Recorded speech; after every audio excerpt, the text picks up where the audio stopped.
Okay, let's talk about something that's kind of weird when you really think about it. Every single country on Earth is in debt. The United States, China, Germany, you name it, they all owe massive amounts of money. But that brings up a huge question. If everybody owes money, who do they owe it to? That's the paradox we're going to unravel right now. First, let's just try to wrap our heads around the scale of this thing. The total amount of debt in the world is over $315 trillion. I mean, that's a number with so many zeros, it almost feels fake. So, to put it another way, it's nearly 3 times bigger than the entire global economy. This isn't just some line item on a budget, it's the very foundation of our modern world. So, yeah, back to the big question. If all the major countries are the debtors, who in the world is the creditor? Is there some secret super bank somewhere holding all the IOUs? Well, the real answer is way more interesting and honestly a little bit unsettling.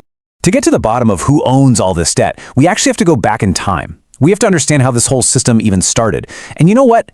The idea of a country being in debt wasn't born in a bank. It was born on the battlefield.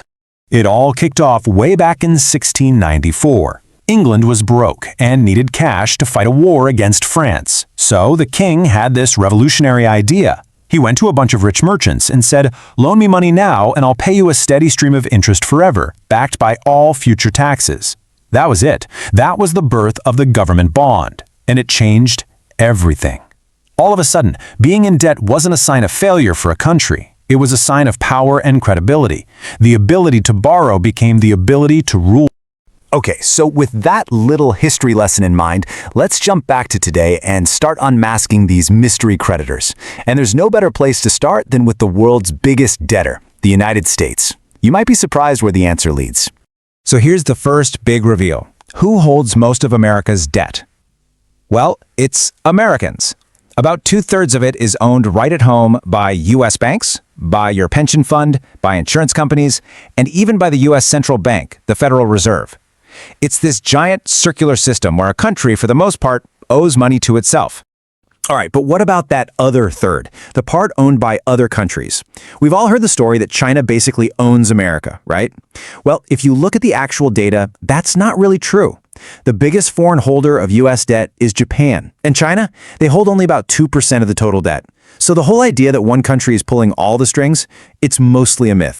And this is where the picture gets really global. This circular system isn't just an American thing. It's happening all over the planet. Japan lends money to the US lends to Europe lends to developing countries, and then those countries lend money right back by buying bonds from the West. Everyone is holding everyone else's IOU. It's a huge interconnected web of promises. But that just makes things even more confusing, right? How can this whole system just keep going without imploding? Well, the real secret, the key to all of this, goes against everything you and I have ever been taught about debt. Okay, this is the aha moment. When you take out a loan for a car or a house, you're expected to pay back the principal, the original amount you borrowed. But governments, they play by a totally different set of rules. They have no intention of ever paying back the principal. Ever. Instead, they just roll it over. This whole process is called refinancing. It's pretty simple, actually. When a government's old loans are about to come due, they just issue new loans, new bonds, to get the cash to pay off the old ones. It's basically like paying off your Visa with a new MasterCard, except it's done on a global scale and everyone just accepts it as normal. The goal isn't to get out of debt, it's to keep the debt going forever.